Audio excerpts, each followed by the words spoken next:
CO4ல radiation பார்க்க போகிறோம். So radiation totals பார்க்க முன்னாடி ரேடியேஷனாக என்னென்னு சும்மா பார்த்துலாம்டா.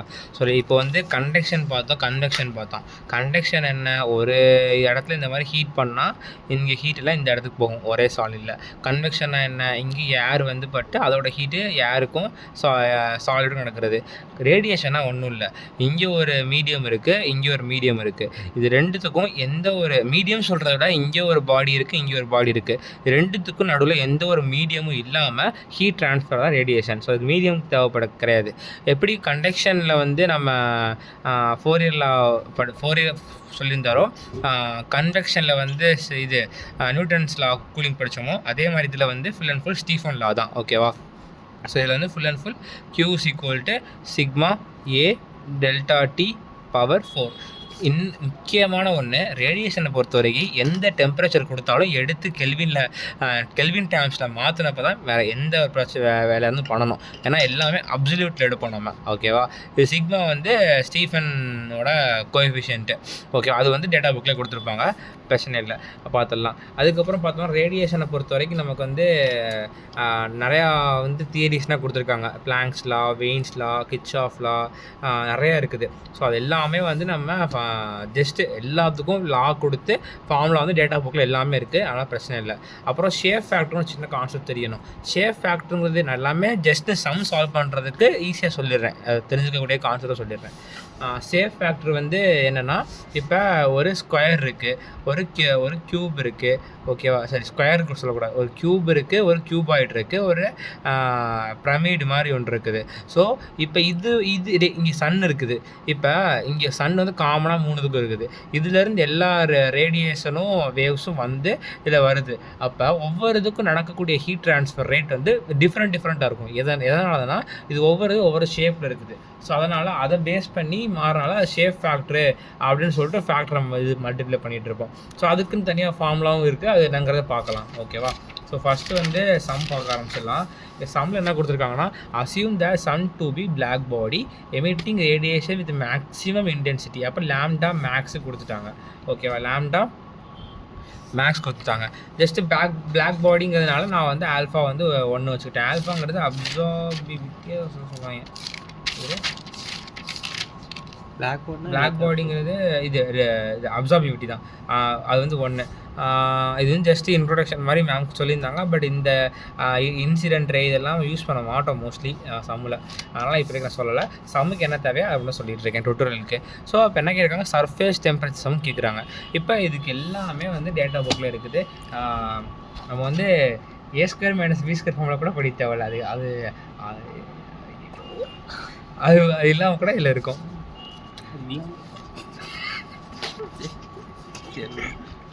சரி,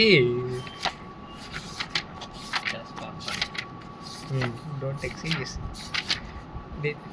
பேஜ் வரன்ட்டேன்னா அந்த இருக்கு இருந்துச்சு. ஓகே, இந்த இதான். ஸோ இதில் வந்து ஒவ்வொரு லா இருக்கும். கிர்ச்சாஃப் லா, வெயின்ஸ் லா, ஸ்டீஃபன் போல்ட்ஸ்மேன் லா, பிளாங்க்ஸ் லா, எல்லாமே இருக்கும். இப்போ இதில் வந்து நல்லா புரிஞ்சுக்கணும் என்னென்னா, வெயின்ஸ் லா பொறுத்த வரைக்கும் மேக்ஸிமம் டிஸ்பிளேஸ்மெண்ட்டை லேம்டானா என்ன, லேம்டானா வேவ் லென்த்து, மேக்ஸிமம் வேவ் லென்த்துக்கு வந்து கொடுக்கக்கூடிய ஃபார்முலா. ஓகேவா? ஸோ வெயின்ஸ் லா பொறுத்த வரைக்கும் சாதாரண மோஸ்ட்லி யூஸ் பண்ணக்கூடிய ஃபார்முலா வந்து ஸ்டீஃபன் போல்ட்ஸ்மேன் லா. பிளாங்க்ஸ் லா வந்து இந்த குறிப்பிட்ட வேவ் லென்த்துக்கு எவ்வளவு ஹீட்டு ட்ரான்ஸ்ஃபர் ஆகிருக்கு, இல்லைனா எம்சி பவர்னு சொல்லுவாங்க, ட்ரான்ஸ்ஃபர் ஆகிருக்கு அது. ஓகேவா? அந்த மாதிரி ஒவ்வொரு இருக்கும். வெயின்ஸ் லாங்கிறது மேக்ஸிமம்க்கு, பிளாங்க்ஸ் லாங்கிறது இந்த பர்டிகுலருக்கு வேவ் லென்த்துக்கு எவ்வளவு. இந்த ஸ்டீஃபன் போல்ட்ஸ்மேன் லா தான் வந்து மோஸ்ட்லி காமனாக யூஸ் பண்ணக்கூடிய ஃபார்முலா மாதிரி. ஓகேவா? இப்போ இந்த இடத்த சர்ஃபேஸ் டெம்பரேச்சர் சம் கேட்டிருக்காங்களா, இங்கே என்ன கொடுத்துருக்காங்க, லேம்டா கொடுத்துருக்காங்க. இப்போ இந்த லேம்டா வந்து என்ன சொல்லியிருக்காங்க, மேக்ஸிமம் இன்டென்சிட்டின்னு சொல்லியிருக்காங்க. மேக்ஸிமம் இன்டென்சிட்டின்னு சொன்னனால இந்த இடத்துல வந்து வெயின்ஸ் லால தான் லேம்டா இருக்குது. ஓகே நான் சொல்லி ஓகேவா? இப்போ என்ன கேட்டிருக்காங்கன்னா, சர்ஃபேஸ் டெம்பரேச்சர் கேட்டிருக்காங்க. சர்ஃபேஸ் டெம்பரேச்சர் வேணும்னா இங்கே மேக்ஸிமம் லேம்டா கொடுத்துட்டாங்களா, அது மாதிரி வந்து என்னது மைக்ரோமீட்டரில் இருக்குது. அதே மாதிரி இது வந்து மைக்ரோமீட்டர் கெல்வினில் இருக்குது. ஏன்னாலனா இது மைக்ரோமீட்டர், இது கெல்வின். அப்போ ரெண்டோட யூனிட்டும் கட்டாக்கான்னு சேமாக பார்த்துக்கணும். அதுக்கப்புறம் சப்ஸ்டிட் பண்ணிட்டீங்கன்னா உங்கள் சர்ஃபேஸ் டெம்பரேச்சர் சம் கிடச்சிரும். ஸோ டீ முடிஞ்சு. அடுத்து ஹீட் ஃப்ளக்ஸ் கேட்டிருக்காங்க. ஹீட் ஃப்ளக்ஸ்னால் என்ன, இதுக்கு என்ன படிச்சிருக்கோம், Q/ஏரியா படிச்சிருக்கோம். இந்த இடத்துல ரேடியேஷனை பொறுத்த வரைக்கும் என்ன பார்க்குறோன்னா, நம்ம இது எம்சி பவர் டிவைட் பை ஏரியா கண்டுபிடிக்கணும். ஸோ அதை கண்டுபிடிக்க என்ன ஃபார்ம்லானா சிக்மா இபின்னு இருக்குது. இபிங்கிறது பார்த்தோம்னா இங்கே ஃப்ளெக்ஸாகவே கொடுத்துட்டாங்கன்னு நினைக்கிறேன். ஆமாம், ஏன்னா யூனிட் பாருங்கள், இந்த வாட் பெர் மீட்டர் ஸ்கொயரா, அப்போ சிக்மா இன்ட்டு டி பவர் 4 போட்டாலே போதும். டி வந்து இங்கே கண்டுபிடிச்சிருப்போம்ல, அதை தூக்கி போட்டுறணும். சிக்மா வந்து ஸ்டீஃபன் போல்ட்ஸ்மேன் கான்ஸ்டன்ட், அது இங்கே இருக்குது. ஸோ அப்போ எல்லாமே நமக்கு இருக்குது. ஸோ அதை யூஸ் பண்ணி நம்ம வந்து E/A = இதோட வேல்யூ தூக்கி போட்டாச்சு. ஃபஸ்ட்டு முடிஞ்சு. செகண்ட் சம் என்னன்னா சரி, செகண்ட் சம் என்னன்னா calculate the following for the industrial furnace for the இதான் கண்டுபிடிக்கணும். இப்போ பிளாக் பாடி எமிட்டிங் அவர் டெம்பரேச்சர் கொடுத்துட்டாங்கடா. மொதல் வேலை ஃபஸ்ட்டு இதை வந்து கெல்வினை மாற்றணும். ஓகேவா, மாற்றிட்டு அது என்ன கேட்டிருக்காங்க, மோனோக்ரோமேட்டிக் எம்எஸ்சி பவர் கேட்டப்ப கேட்டிருக்காங்க. ஃபார் இந்த வேவ் லென்த் கொடுத்துட்டாங்க. இந்த குறிப்பிட்ட வேவ் லென்த்துக்கு எம்எஸ்சி பவர் கேட்டாங்கன்னா என்ன ஃபார்முலா, என்ன பிளாங்க்ஸ் லாவா, அப்போ லாம்டா. இந்த இடத்துல C1 என்ன பண்ணணும்னா இது அப்படியே எடுத்து அங்கே தூக்கி போடணும். இது வந்து எக்ஸ்பான்ஷியல் அர்த்தம்டா. எப்படின்னா எக்ஸ்பான்ஷியல் வந்து C2/λT இருக்குல்ல, அதுக்கு மட்டும் எக்ஸ்பான்ஷியல். அப்புறம் வர்ற ஆன்சரோட -1 பண்ணணும். அந்த மாதிரி தான் கான்செப்ட். அப்புறம் அந்த லாம்டா வந்து இங்கே லாம்டா வந்து கொஸ்டினில் இருக்குல்ல, மியூ மீட்ரு. அது மாதிரி இங்கே வந்து என்ன இருக்குது, லாம்டாங்கிறது வெறும் மீட்டரில் இருக்குது. கரெக்டாக? அப்படிங்கும்போது இதை வந்து என்ன பண்ணணும், நம்ம வந்து மியூவில் இப்போ வந்து மியூ என்ன 10⁻⁻, இங்கே காமிக்கிறேன், எங்கே காமிக்கிறேன், இங்கே வந்து 10⁻⁶. இப்போ 10⁻⁶ மட்டும் காமிச்சா எழுதணும். ஏன்னா மீட்டரில் தான் லாம்டா இருக்குது. ஓகேவா, C1ஓட வேல்யூ C2ஓட வேல்யூ ரெண்டுமே கொடுத்துருக்காங்க. ஸோ அதில் வந்து நம்ம ஃபஸ்ட் டிவிஷன் கண்டுபிடிச்சிடலாம். அதுக்கப்புறம் என்ன கேட்குறாங்க, wave length at which the maximum which the emission is maximum கேட்குறாங்க. அப்போ வேவ் லென்த் வந்து எப்போ மேக்ஸிமமாக இருக்கும், இது வேவ் லென்த் கேட்குறாங்க, லாம்டா கேட்குறாங்க. At which emission is maximum கேட்குறாங்க. ஓகே, அப்போ வெயின்ஸில் தான் யூஸ் பண்ணோம். அப்படி தான் யூஸ் பண்ணிக்கேன். ஆமாம், கரெக்டு. அப்படி வச்சுக்கோ. வெயின்ஸில் தான் யூஸ் பண்ணோம். இப்போ நமக்கு வந்து டெம்பரேச்சர் கொஷின்லேயே கொடுத்துருக்காங்கல்ல, கரெக்டாக. ஸோ அதை வச்சு லாம்டா கண்டுபிடிச்சாச்சு, முடிஞ்சு. அடுத்து என்ன கேட்டிருக்காங்க, மேக்ஸிமம் எமிசி பவர் கேட்டிருக்காங்க. மேக்ஸிமம் எமிசி பவருக்கு என்னென்னா, நான் என்ன சொல்லியிருக்கேன், நான் நமக்கு இருக்கிற என்ன லாம்டா இருக்கோ அந்த லாம்டா சப்ஸ்டியூட் பண்ணால் அதுக்கான எம்எஸ்சி பவர் கிடைக்கும். இப்போ மேக்ஸிமமில் தூக்கி இங்கே போட்டோம்னா மேக்ஸ் எம்எஸ்சி பவர் கிடைக்கும்ல, அவ்வளோதான். ஸோ அது தூக்கி இங்கே போட்டோம்னா அதே தான் C1 இங்கே வந்து மீட்டரில் தான் போட்டோம். 10⁻⁶ வந்து கன்வர்ஷன் பண்ணியிருக்கேன், அதில் வந்து முடிஞ்சிச்சு. அப்புறம் டோட்டல் எம்எஸ்சி பவர் வேணும். டோட்டல் எம்எஸ்சி பவர் வேணும்னா அதே தான், இது சாதாரண ஃபார்முலா. E = சிக்மா T/4 இருக்குல்ல, ஸ்டீஃபன் போல்ட்ஸ்மேன் லா, சிக்மா இது T/4. ஸோ அதை யூஸ் பண்ணி இங்கே வந்து பண்ணியாச்சு. ஓகேவா, அதுக்கப்புறம் என்ன கேட்டிருப்பாங்கன்னா, total MSC power of the furnace if it is assumed as a real surface with 0.9. இங்கே வந்து பிளாக் பாடின்னு சொல்லலாம், நம்ம வந்து எம்எஸ்சி பவர் அப்படியே கண்டுபிடிச்சிட்டோம். ஓகேவா, ஆனால் எம்எஸ்சிவிட்டி வந்து 0.9 சொல்லியிருக்காங்க. அதனால் வந்த வேல்யூவில் நம்ம 0.9 மட்டும் மல்டிப்ளை பண்ணால் போதும், அவ்வளோதான் முடிஞ்சு. ஓகேவா, இந்த மாதிரி தான் இருக்கும். மோஸ்ட்லி மேபி 3 மார்க் எதிர்பார்க்கலாம், மற்றபடி கேட்க வாய்ப்பு இருந்ததுன்னா. அந்த அடுத்து இந்த ஃபிலமெண்ட் ஆஃப் 75 வாட், அப்போ இதான் Q. கரெக்டாக, பவர் தான் Q எப்பவுமே நம்ம இதுக்குள்ள. அது consider black body radiating inside a black body closure. அப்போ டெம்பரேச்சர் கொடுத்துருக்காங்க. அப்போ இது என்ன எடுத்துப்பேன், டெம்பரேச்சர் ஆஃப் த அந்த சர்ஃபேஸ் எடுத்துக்கணும். அது வந்து கெல்வின்ட்ட மாற்றிக்கணும். ஃபிலமெண்ட் டயாமீட்டர் கொடுத்துட்டாங்க, லென்த்து கொடுத்தாங்க, மீட்டராக மாற்றிடு. டிட்டர்மைன் இந்த ஃபிலமெண்ட் டெம்பரேச்சர். இந்த மாதிரி ஒரு டெம்பரேச்சர் கொடுத்துட்டு ஹீட்டு கொடுத்துட்டு, அப்போ என்ன இது எம்எஸ்சி பவரா. இப்போ என்ன படிச்சிருக்கோம், E = sigma A × ΔT power 4 படிச்சிருக்கோமா. டெல்டா சிக்மா வந்து டேட்டா புக்கில் இருக்குது 5.67 10⁻⁸. அப்போ இது போட்டுக்கலாம். ஏரியா என்ன சொல்லியிருக்கேன், எப்பயுமே சர்ஃபேஸ் ஏரியா. அப்போ ஃபிலமெண்ட் வந்து எப்படி இருக்கும், இப்படி தானே இருக்கும், ஏன்னா சிலிண்டர் தானே அது. அப்போ πdl கரெக்டாக. இப்போ Δ4 என்ன பண்ணிக்கிறோம்னா, எப்பயுமே என்ன பண்ணுவோம் நம்ம, டெல்டாவில் வந்து என்ன வால் டெம்பரேச்சர் இருக்கோ அந்த temperature power 4 minus TA surrounding temperature. Determine த ஃபிலமெண்ட் டெம்பரேச்சர் சொல்லியிருக்காங்களா.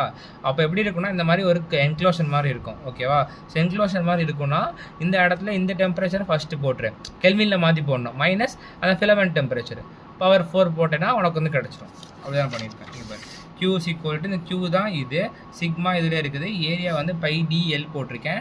அதுக்கப்புறம் இந்த வந்து T1 வந்து கொஷின் என்ன கொடுத்துருக்காங்க அதை ஆக்சுவலி வந்து எப்படி போட்டிருக்கேன்னா, ஃபிலமெண்ட் டெம்பரேச்சர் தான் வந்து மைனஸ் போட்டிருக்கேன். அந்த என்க்ளோஸ் டெம்பரேச்சர்னா அந்த ஃபிலமெண்ட் சுற்றி இருக்கிறது தான் அந்த என்க்ளோஸ் ரேடியேஷனாக வருது இல்லை, அதனால சரௌண்டிங் டெம்பரேச்சர் இருக்கு, அதனால அப்படி போட்டிருக்கேன். ஓகே.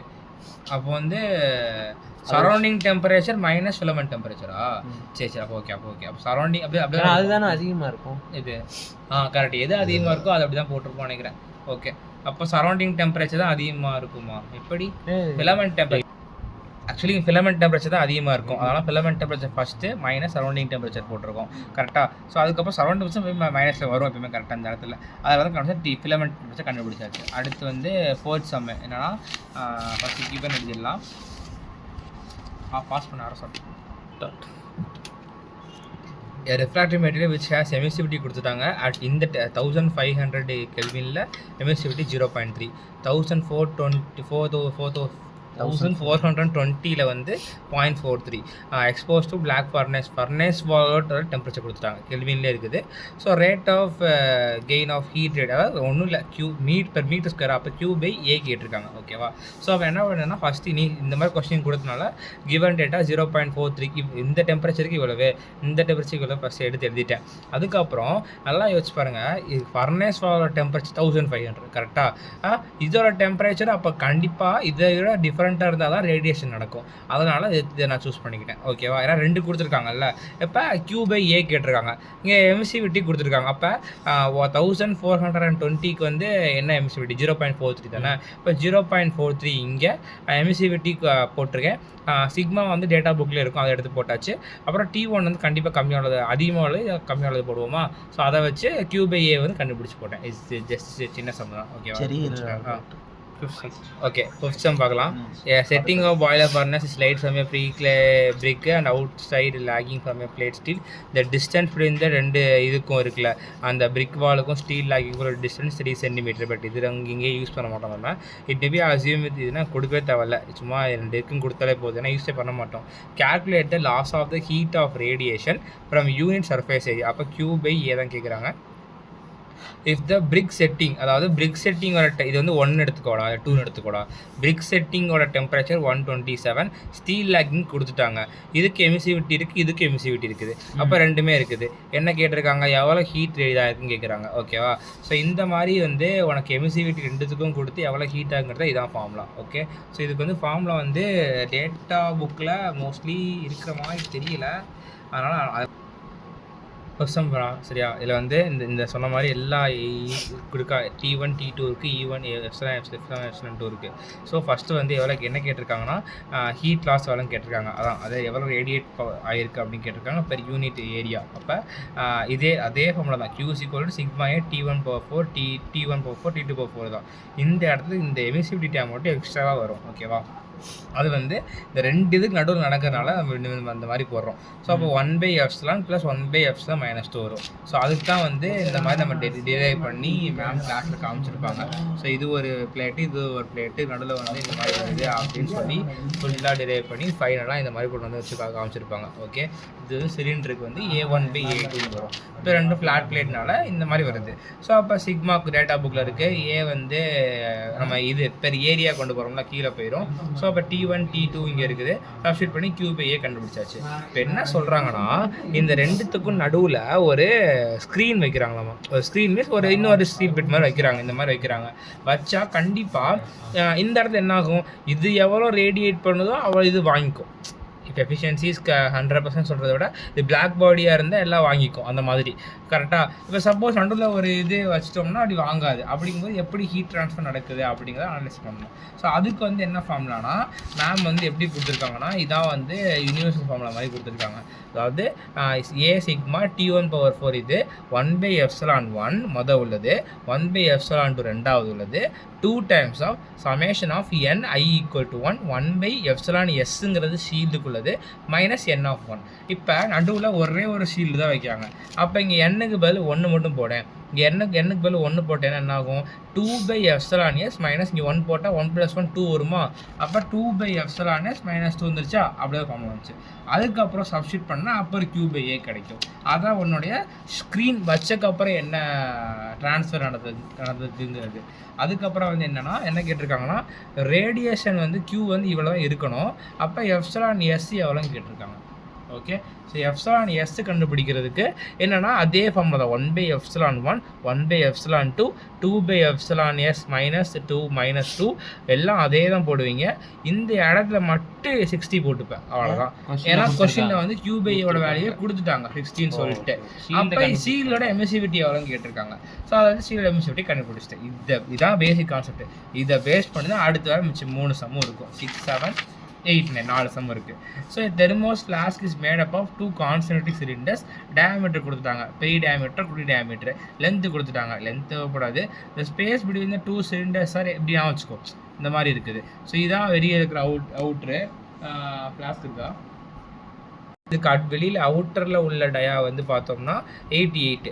இப்போ இதுக்குள்ளேயே இப்போ நம்ம ஓப்பன் பண்ணி உள்ளுக்குள்ளே பார்த்தோம்னா ஒரு லேயர் தெரியுங்களா. ஸோ அதோட டயா வந்து 75. அந்த 75 டயாக்கும் 88 உள்ள அவுட்டர் டயாக்கும் வந்து என்னென்னா 2 கேப் இருக்குது, நடுவில் கேப் இருக்குது. அதான் ஸ்பேஸ் பிட்வீன் 2 சிலிண்டர்ஸ் எவாக்குவேட். இப்போ வந்து எவாக்குவேட்டடாக இருக்குது, ஹீட் லாஸ் ஆகாது ஒவ்வொரு இதுக்கும் இந்த மாதிரி நகர்ந்துக்கிறதுக்கு. இந்த outer surface of the inner cylinder. அப்போ என்னன்னா இந்த மாதிரி இது வந்து 3D இமேஜின் பண்ணிக்கோ. Outer surface of the inner cylinder, அப்போ இங்கிட்டு உள்ள surface. Inner surface of the outer cylinder, அப்போ இங்கிட்டு உள்ள இந்த சர்ஃபேஸ். இது ரெண்டும் நல்லா சில்வர் பாலிஷ் தான் இருக்குதாம்மா. இந்த contents of the thermo flask are 90 degree Celsius. இது 90 டிகிரியில் இருக்குது. அதுக்கப்புறம் ஆம்பியன்ட் டெம்பரேச்சர் 27 இருக்குது. Okay. Calculate the rate of heat loss from the flask if the space between the first வந்து எவ்வளோ ஹீட் லாஸ்ங்கிறது கேட்டிருக்காங்க. ஸோ அதை ஃபஸ்ட் கண்டுபிடிச்சிடலாம். ஸோ நான் வந்து என்ன பண்ணேன், diameter in terms of diameter எழுதிட்டேன். D1 D2 ε1 ε2 எல்லாமே எழுதிட்டு சிலிண்டர்னு சொன்னால் என்ன ஃபார்முலா மேம் என்ன சொல்லியிருக்காங்க, இந்த இடத்துல A1/A2 மட்டும் வரும், அவ்வளோதான். இந்த இடத்துல போடக்கூடிய இது வந்து எஃப்ஐ, இது ஷேப் ஃபேக்டருக்கான ஃபார்முலா தான். ஒரு வேளை கியூ போட்டால் இந்த இடத்துல சிக்மா எப்சிலான் அதெல்லாம் வந்து விட்ருவோம். இப்போ இங்கே கியூ போட்டோன்னா சிக்மா A2 போட்டிருக்கேன். இந்த A2 பார்த்தோம்னா வந்து நீ வந்து எந்த ஏரியா போடணும்னா இன்னர் ஏரியா தான் போடணும். இன்னர் ஏரியா இருக்குல்ல, அந்த ஏரியா தான் போடணும். அதாவது 2 சிலிண்டர் இருக்குன்னா, ஏன்னா அதில் இங்கேருந்து தான் ஹீட் ட்ரான்ஸ்ஃபர் ஆகுது, அதனால் அந்த ஏரியா தான் போடணும். அதான் சிக்னிஃபிகண்ட் ஏரியா மாதிரி. ஸோ அதை போட்டேன்னா அதனால் அதை போட்டு அதுக்கப்புறம் A1/A2 நான் டேட்டா D1/D2 எழுதிட்டேன். ஏன்னா A1 = πD1L, இது πD2L எல்லாம் கேன்சல் ஆகுது இல்லை. அப்போ D1/D2 எழுதிக்கலாம்ல. எல்லாம் போட்டு நீ சப்ஸ்டியூட் பண்ணி கொண்டதுன்னா ஒரு ஆன்சர் கிடைக்கும். ஓகேவா. ஸோ அதில் வந்து நான் வந்து என்ன பண்ணியிருப்பேன்னா, இதை வந்து ஹையர் மைனஸ் ஸ்கொயர்னு போட்டிருப்பேன். அப்படி போடக்கூடாதாம்மா. அதாவது என்ன டெம்பரேச்சர் வந்து T1 எடுத்துருக்கோம் நம்ம, T1 வந்து என்ன எடுத்துருக்கோம் நம்ம 390 369. கரெக்டு. நான் என்ன எடுத்துட்டேன்னா, எது அதிகமாக இருக்கோ அதை T1ஆகவே எடுத்துட்டேன், எது கம்மியாக இருக்கோ 300 எடுத்துட்டேன். ஆனால் அப்படி எடுக்கக்கூடாது. நம்ம என்ன ஏரியா எடுத்துருக்கோமோ அந்த இப்போ அவுட்ரு தான் ஏரியாவை எடுத்துருக்கேன்னா அந்த அவுட்டரில் உள்ள டெம்பரேச்சர் தான் நான் வந்து இப்போ இதை நான் 2 எடுத்துருக்கேன்னா, எக்ஸாம்பிள் சொல்கிறேன், இதை நான் A2 எடுத்துருக்கேன்னா இதைத்தான் நான் T2 எடுக்கணும். இதை நான் வந்து T1 எடுத்திருக்கேன்னா இதை தான் நான் A1 எடுத்துக்கணும், அந்த மாதிரி. ஸோ அப்படி எடுத்து போட்டோன்னா கண்டிப்பாக ஆன்சர் நெகட்டிவில் தான் வரும். ஏன்னா ஹீட் வந்து என்ன ஆகுது, லாஸ் ஆகுது. அதனால் கண்டிப்பாக ஆன்சர் நெகட்டிவில் தான் வரணும். ஸோ அந்த நெகட்டிவ் ஆன்சரை கொண்டு போய் சப்ஸ்டிட் பண்ணணும். இது என்னன்னு சொல்கிறேன். இப்போ நான் என்ன சொன்னேன், ரெண்டுத்துக்கும் நடுவில் எவாக்குவேட்டட் கேப் இருக்குன்னு சொல்லியிருந்தேன். என்ன சொல்கிறாங்கன்னா, if the space between the 2 cylinders is replaced by cork, how much thickness of the cork will be required to have the same heat loss is produced by the vacuum? Thermoconductivity of the cork கொடுத்துட்டாங்க, ரொம்ப கம்மியாக இருக்குது. அப்புறம் எமிசிவிட்டி வந்து இதை முதல்ல use பண்ணியிருப்போம். Resistance offered இது கூட தேவையில்ல, அதனால் ரெசிஸ்டன்ஸ் தான் நெக்லெக்ட் பண்ணுறோம். இப்போ இந்த இடத்துல கார்க் வச்சனால இந்த இடத்துல கண்டக்ஷன் நடக்குமா. அப்போ கண்டக்ஷன் இன் சிலிண்டரோட ஃபார்முலா என்ன, Q = 2πKL T1 - T2 ln of R2/R1. இப்போ Q வந்து இங்கே நெகட்டிவ் வந்துருக்குமா, நெகட்டிவில் அப்படியே போட்டுருக்கணும். 2π போட்டாச்சு, K கொஷினில் இருக்குது. L வந்து 0.25. ஓ லென்த்து வந்து இந்த லென்த்தை போட்டுக்கிறோம். இது 0.25 இருக்குல்ல, சிலிண்டரோட லென்த்தை போட்டுக்கிறோம். போட்டுட்டு T1 வந்து 369 300 போட்டுக்கிறேன். ஓகேவா. போட்டு மாறி வருமா இல்லை என்னது, இது வந்து கேபிட்டல் மைனஸ் குட்டியை போட்டுக்கும். இது அதிகமாக இருக்கும் அப்படியே போட்டு பெருசு மைனஸ் குட்டி போட்டுக்கும். நான் இனிஷியலாக வந்து போட்டு முடிச்சிட்டேன்டா. எனக்கு போட்டதுக்கப்புறம் எனக்கு என்ன வந்துச்சுன்னா, காருக்கு வந்து கிட்டத்தட்ட மீட்ரு கணக்கில் வந்துச்சு. அப்போ நான் மேம்கிட்ட போய் கேட்கும்போது என்ன சொன்னாங்கன்னா, இது வந்து இப்போ இது இங்கே நீ என்ன A2 அடிக்கோ அதுக்கான ரெஸ்பெக்டிவ் T2 தான் இங்கே போடணும், அந்த மாதிரி சொல்கிறாங்க. ஸோ அப்படி போடும்போது ஆன்சர் கண்டிப்பாக நெகட்டிவ் வருது. இப்போ உனக்கு ஒரே ஒரு டெம்பரேச்சர் தானே கொடுத்துருக்காங்க, அதை எப்படி T2 எடுப்ப நீ எங்க இந்த இடத்துல நம்ம ஆம்பியன்ட் டெம்பரேச்சர் தான் அவுட்டர் டெம்பரேச்சரை எடுத்துக்கிறோம்டா. ஸோ அதுக்கு ஏற்ற மாதிரி தான் A1 வந்து இப்போ நீ என்ன ஏரியா போடுறியோ அதோட A2 தான் வந்து T2வாக இருக்கணும். அப்படி போட்டால் ஆன்சர் கட்டியில் வரும். செக் பண்ணிட்டேன். அதுக்கப்புறம் வந்து சப்ஸ்டியூட் பண்ணால் இங்கே பெரிய டெம்பரேச்சர் மைனஸ் குளிர் டெம்பரேச்சர் போட்டுட்டு இப்போ இந்த இடத்துல வந்து R1 பை இந்த இடத்துல வந்து என்னன்னா நான் இங்கே இந்த மாதிரி மாற்றி என்ன இருக்கேன். ஃபார்முலா? இது conduction formula. Hollow cylinder conduction formula data புக்கில் இருக்கும்ல. இனிஷியலாக 12 சால்வ் பண்ணோம்ல அந்த இது. ஸோ சால்வ் பண்ணோம்னா நமக்கு வந்து இது போட்டிங்கன்னா உங்களுக்கு வந்து அதுலேருந்து R1 கிடைக்கும். இப்போ இதை எப்படி நான் இமேஜின் பண்ணுறேன்னா இந்த சிலிண்டரை வந்து இப்படி கட் பண்ணி ஃபுல்லாக ஃப்ளாட் ஆக்கிட்டோம் வச்சுக்கோயேன். இதில் அப்படி சொல்லு. நீ போட்டிருக்கிற 88 தான் A1 எடுத்திருக்க. அப்போ T1ல நீ 369 கரெக்டாக தானே போட்டிருக்க? இல்லை இங்கே மாற்றி தான் ஒரு மேம் சொன்னாங்க 300 தான் இங்கே வரும் அப்படின்னு சொன்னாங்க. அது மட்டும் பார்த்து கரெக்டாக தான். என்னடா அதுக்கு அப்பயே அடிச்சு பார்த்துட்டு அப்படி இருக்கு. ஓகேவா, அங்கே ஃபுல்லாக மாற்ற வச்சுருக்கேன். இப்போ வந்து அதுலேருந்து R1 கண்டுபிடிச்சிட்டேன்னா, ஆனால் நமக்கு வந்து என்ன வேணும், திக்னஸ் ஆஃப் த கார்க் தான் வேணும். இப்போ இது வந்து R1, இது R2. இந்த R1ல் நான் இதை கழிச்சு விட்டா இந்த திக்னஸ் கிடச்சிற மாதிரி வரேன். இந்த R1ல் இந்த R2வை கழிச்சு விட்டா எனக்கு என்ன கிடைக்கும், இதுலேருந்து வரைக்கும் திக்னஸ் வரும். டயாமீட்டர் ஸ்டாப் பண்ணேன். கொடுக்காது. சரி, இப்போ வந்து திக்னஸ் ஆஃப் த கார்க் கண்டுபிடிச்சதுக்கப்புறம் லிக்விட் ஹீலியம் அட் 4.2 கெல்வினா 4.2 kelvin stored in flask of inner diameter கொடுத்துட்டாங்க, அவுட்டர் டயாமீட்டர் கொடுத்துட்டாங்க. Flask can be treat as spherical vessels கொடுத்துட்டாங்க. என்ன தான் ஸ்பெரிக்கல் வெஷல் கொடுத்தாலும் நமக்கு யூஸ் பண்ண போகிற ஃபார்முலா வந்து சிலிண்ட்ரிக் என்ன ஃபார்முலாவோ அதான் யூஸ் பண்ணுவோம். ஓகேவா, the outer surface of the inner vessel தான் ஸ்பியராக நினச்சிக்கோங்க. Outer surface of the inner vessel and inner surface of the outer vessel well polish and emissivity of surface வந்து 0.05. Space between the 2 vessels thoroughly evacuated. அப்புறம் 2 gap இருக்குது. இந்த inner surface of the Dewar flask is 4.2 kelvin, outer surface 300 kelvin. எல்லாம் தெளிவாக கொடுத்துட்டாங்க. அப்போ outer temperature இருக்குது, inner temperature இருக்குது. அவுட்டர் டயாமீட்டர் இருக்குது, இன்னர் டயாமீட்டர் இருக்குது. இல்லை ரெண்டுமே இருக்குது. ஓகேவா, எமிசிவிட்டி இருக்குது. இப்போ எவ்வளோ ஹீட்டுன்னு கேட்டிருக்காங்க. அவ்வளோ இது டைரக்ட் ஃபார்முலா. T1 இருக்குது, T2 இருக்குது, A1 இருக்குது, A2 இருக்குது. எமிசிவிட்டி ரெண்டுத்துக்கு எமிசிவிட்டி 0.05 0.05 கொடுத்துட்டாங்க.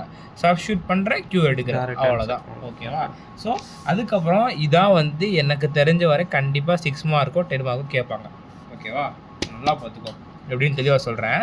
Calculate the net radiant heat exchange per metre square. அப்போ Q/A கேட்குறாங்க. Of 2 large parallel plates of temperature T1 இருக்குது, T2 இருக்குது. இது வந்து ஹாட் கோல்டு. அப்போ இதில் எது டெம்பரேச்சர் அதிகமாக இருக்குது. அப்போ இது இப்போ T1னா இது ε1, இது ε2. If the polished aluminium sheet is placed between them, அப்போ இந்த மாதிரி கண்டிஷன் இருக்குன்னு சொல்லிட்டாங்க. அதுக்கு Q/A கண்டுபிடிக்கணும். இது நம்ம ஓகேவா, அதே தான். ஆனால் இதான் வந்து மேபி 10 மார்க்லேயோ 10 மார்க்கு கேட்பாங்க, தெரியல எனக்கு. 6 மார்க் எதிர்பார்க்கலாம். இந்த polished aluminium shield is placed between தம், அதாவது அடல் வச்சோம்னா எவ்வளோ ஹீட் வந்து ரேடியேஷன் கம்மியாகுது அப்படின்னு கேட்குறாங்க. அப்போ இனிஷியலாக அவ்வளோதான் முடிஞ்சு. அப்போ T1 இருக்குது, T2 இருக்குது, ε1 இருக்குது, ε2 இருக்குது. அதுதான் ஃபார்முலா தெரியுமே நம்மளுக்கு. 1/ε1 1/ε2 -1 போட்டால் நம்ம Q/A ஷீல்டு இல்லாமல் கிடச்சிரும். ஷீல்டு வச்சா 2/ε -2 வரும், அவ்வளோதான். அப்போ அதுக்கு ஒரு Q கிடைக்கும். பர்சன்டேஜ் ரிடக்ஷன் என்ன ஃபார்முலா, எவ்வளவு இருக்கும்போது மைனஸ் இல்லாத போது டிவைட் பை இருக்கும்போது. தப்பா சொல்கிறேன், இல்லாத போது, அதாவது எது வந்து மேக்ஸிமமாக இருக்கோ அதான் ஃபஸ்ட்டு போடுவோம்டா, அதான் கான்செப்ட்.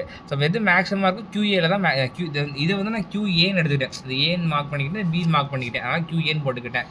ஸோ எது மேக்ஸிமமாக இருக்கோ அது minus minimum divide by maximum until 100 போட்டால் அவனுக்கு கிடச்சிடும், அவ்வளோதான். இப்போ 9th செம்மும் அதே மாதிரி தான். ஆனால் வந்து என்ன ஒன்று அதில் டிஸ்ட் இருக்குன்னா டெம்பரேச்சர் கேட்டிருப்பாங்க. எல்லாமே கொடுத்துட்டு டெம்பரேச்சர் கேட்டிருப்பாங்க. 3 thin wall long circular cylinder, 3 இருக்குதாம்மா. அப்போ 3 டயா கொடுத்துட்டாங்க. டெம்பரேச்சர் சிலிண்டர் 1க்கு இருக்குது, 3க்கு இருக்குது, 2க்கு இருக்காது. அதான் கேட்டிருப்பாங்க. ε1, ε2, ε3 3 கொடுத்துட்டாங்க. ஓகேவா, அப்போ என்ன பண்ணோன்னா இங்கே பாரு, இப்போ இன்னொன்று சொல்கிறேன். இதுக்கு என்ன ஹீட்டு, இப்போ இதில் என்ன ஹீட் வெளியாகுதோ இது அப்படியே வாங்கிக்குமா, கரெக்டாக? ம். அதே கான்செப்ட் தான் இங்கே நடுவில் ஒன்று வச்சுட்டேன். இது என்ன ஹீட்டை வாங்குதோ அதான் இது வாங்கிக்கும். அப்போ இது ஒரு நிமிஷம் இதுக்கு வராதா? ஒரு நிமிஷம் இது 1 2 3 அப்போ வராதா? Q12 is equal to Q3 இது இப்போ சொல்கிறேன். இப்போ இது வந்து இந்த ரெண்டுத்துக்கும் என்ன ஹீட் ட்ரான்ஸ்ஃபர் நடக்குதோ அதே ஹீட் ட்ரான்ஸ்ஃபர் தான் இதுக்கும் நடக்கும். அதான் பேசிக் கான்செப்ட். ஓகேவா? அதுதான் இங்கே நான் Q12 அண்ட் Q23 எழுதியிருக்கிறேன். இப்போ இங்கே Q12னா T12 1 2 வருதா? அதே மாதிரி தான் 23னா 23 2 எப்சிலான் 2 இங்கே எப்சிலான் 3 A2 A3 இந்த ரெண்டுமே ஈக்குவலாக நம்மளுக்கு ஃபர்ஸ்ட் ரெண்டே தனித்தனியாக கண்டுபிடிக்கணும். இப்போ தனித்தனியாக கண்டுபிடிச்சேன்னா ஏரியா வந்து என்ன சொல்லியிருக்கேன் நான், எந்த இடத்துல இருந்து உனக்கு ஹீட் டிரான்ஸ்மிட் ஆகுதோ அந்த ஏரியா போடணும். இப்போ இருக்குல்ல சின்ன ஏரியா என்ன 1 தானே, அதனால் A1 போட்டிருக்கேன். அதனால் பை D1L போட்டிருக்கேன். டயாமீட்டர் கொஸ்டின்லேயே கொடுத்துருக்காங்க. அப்போ இதுவும் டேட்டா புக்கில் எடுத்து எழுதுவேன். T1 T2 T2 மட்டும் அன்னோன்னு, வித் எல்லா எப்சிலான் டயாமீட்டர் எல்லாமே நோனு. இப்போ T2 மட்டும் அன்னோனா வச்சிருப்பியா, அதே மாதிரி இந்த இடத்துல T3 நோனு, epsilon 3 நோனு, A2 A3 நோனு. A2 A3 பதில் நீ ஏரியா தான் போடணும் தேவையில்லை. இது ஏன்னா பையும் எல்லும் கேன்சல் வரும்ல, டயாமீட்டரே போட்டால் போதும். போட்டேன்னா நமக்கு வந்து Q23 முடிஞ்சு. அப்போ இங்கேயும் 2 அன்னோனு, இங்கேயும் 2 அன்னோனு. இதையும் ஈக்குவேட் பண்ணேன். இந்த பண்ணிக்கன்னா ஈக்குவேட் பண்ணால் இந்த மாதிரி சால்வ் பண்ணால் T2 கிடச்சிரும். அவ்வளோ அவங்க கேட்டு டெம்பரேச்சர் 42 முடிஞ்சு, ரேடியேஷன் முடிஞ்சு, खत्म हो गया.